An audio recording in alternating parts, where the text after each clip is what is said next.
Hello friends, नमस्ते। स्वागत छ यहाँहरूलाई मेरो च्यानलमा। आज म यहाँ हजुरहरूको लागि ब्रोकोलीको अचार बनाएर देखाउन गइरहेको छु। यो अचार बनाउनको लागि चाहिने सामग्रीहरू मैले यहाँ ठिक्क पारेर राखेको छु। 2 मुठा मैले ब्रोकोली लिएको छु। यसलाई बेबी ब्रोकोली भन्दो रहेछ र मैले यो सबै कुराहरू नेपाली किचनमा पाइने नर्मल कुराहरू नै लिएर बनाएको छु र हजुरहरू हेर्दै जानुहोला। अब सुरु गरौँ है त यो अचार बनाउनको लागि। सुरुमा मैले एउटा रातो प्याज लिएको छु। रातो प्याजले चाहिँ मिठो बनाउँछ अनि यसलाई हजुरले जुन सेपमा काट्दा नि हुन्छ, तर मलाई चाहिँ लाम्चो लाम्चो सेप राम्रो लाग्छ, त्यही भएर त्यसरी नै काटेको छु। र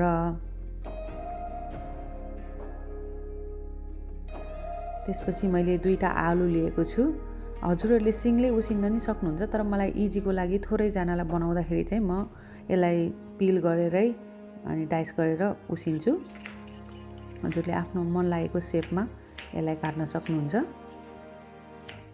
ठुलो भयो भने अलिकति टाइम लाग्छ पाक्नलाई, सानो भयो भने छिटै पाक्छ।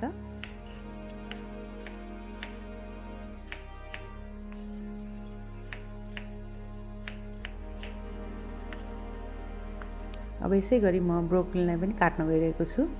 यसलाई चाहिँ धेरै मसिनो सेपमा नगर्नु होला। लाम्चो लाम्चो सेपमा गर्दाखेरि अचार राम्रो नि देखिन्छ, मिठो पनि हुन्छ। र कुनै मोटो मोटो डाँठ छ भने यसलाई चाहिँ बिचमा लाम्चो लाम्चो गरी चिर्नु होला। त्यसो गर्यो भनेदेखि मजाले भित्र पनि नुन मसलाहरू राम्रोसित पुग्छ अनि मिठो हुन्छ। अब यो दुइटै काटिसकेपछि म यसलाई उसिन्न गइरहेको छु। आलुलाई हजुरहरूले पाक्ने जेलसम्म यसलाई उसिन्नु होला र त्यसै गरी ब्रोकोलीलाई पनि एकदम धेरै बेर पकाउनु पर्दैन। यस्तै 4-5 मिनट यसलाई पकायो भने हुन्छ।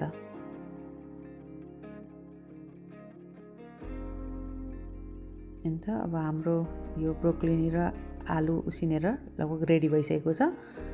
अब म हजुरहरूलाई यसलाई मोलेर देखाउन गइरहेको छु। यसको लागि मैले एउटा गहिरो खालको बोल लिएको छु।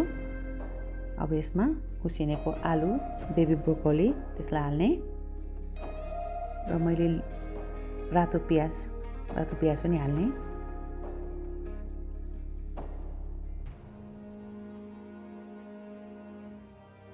त्यसगरी यसमा नुन स्वादअनुसार लिन सक्नुहुन्छ। खुर्सानीको धुलो पनि आफ्नो स्वादअनुसार लिन सक्नुहुन्छ।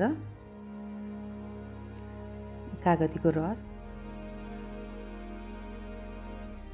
अब अचारलाई मिठो बनाउने कुरा, मैले चाहिँ एलएसए पाउडर युज गरेको छु। यो चाहिँ लिन्सीड, आल्मोन्ड र सनफ्लावर सिडबाट बनेको हुन्छ, त्यसको धुलो हो यो। हजुरहरूले यसको साटो तिल युज गर्न सक्नुहुन्छ, कालो तिल, खैरो तिल जुन मनपर्छ र सेतो तिल। मलाई चाहिँ यो एकदमै मनपर्छ। यसले चाहिँ कस्तो मजाको टेक्स्चर पनि दिन्छ। यो चाहिँ भुटेको हुँदैन, त्यही भएर हल्का यसलाई चाहिँ भुट्नुपर्छ। यो हालिसकेपछि अचार लपक्कको हुन्छ। मैले यो हालेँ। अब म अचारलाई झान्न गइरहेको छु। तेल तातिँदै गर्दाखेरि म हजुरलाई एउटा कुरा, यो रेसिपी कसरी क्रिएट भयो भन्ने बारेमा भन्न गइरहेको छु। अनि एक दिन मलाई यस्तो अचार खान मन लागेको थियो। घरमा यसो हेर्छु, काँक्रा पनि छैन, मुला पनि छैन, एकदमै खान मन लागिसक्यो। अनि त्यसपछि फ्रिजमा यसो हेरेको, 2 मुठा ब्रोकोली देखेँ। अनि त्यसपछि ल यसैको बनाउँछु न भनेर यसरी बनाएँ होइन। त्यो अचार यति मिठो भयो कि, अनि यो यति मिठो भयो घरमा पनि सबैजनाले मन पराइदिनु भयो। अनि त्यसपछि सबैले मन पराएपछि कि म यो भिडियो सेयर गर्छु नि त भनेर अनि हजुरहरूलाई मैले यो बनाएर देखाएको। मेथी हाल्ने अब तेल तातिसकेपछि, अनि खुर्सानी हाल्ने, अनि बेसार। त्यसपछि म यसलाई अचारलाई यसरी हालेर मोल्न गइरहेको छु। आशा छ यो हजुरहरूलाई एकदमै मनपर्नेछ। र हामी नेपालमा हुँदाखेरि स्पेसली मलाई चाहिँ निगुरोको अचार एकदमै मन पर्थ्यो। हजुरहरूले कति खानुभएको छ। अलिअलि हजुरहरूलाई त्यसको स्वादको पनि जजल्को मेटाउँछ जस्तो लाग्छ मलाई। हेर्नुहोस् त, कलर पनि कति राम्रो देखिएको छ, मिठो। मुखबाटै पानी आइसक्यो। र यसरी मोल्ने र हाम्रो मिठो अचार रेडी भयो। यस्तै क्विक एन्ड इजी रेसिपीको लागि मेरो च्यानललाई फलो गर्दै गर्नुहोला। र हजुरहरूले लाइक एन्ड सब्सक्राइब गर्नुभएको छैन त्यो पनि गरिदिनु होला। Thank you for watching. See you in the next video.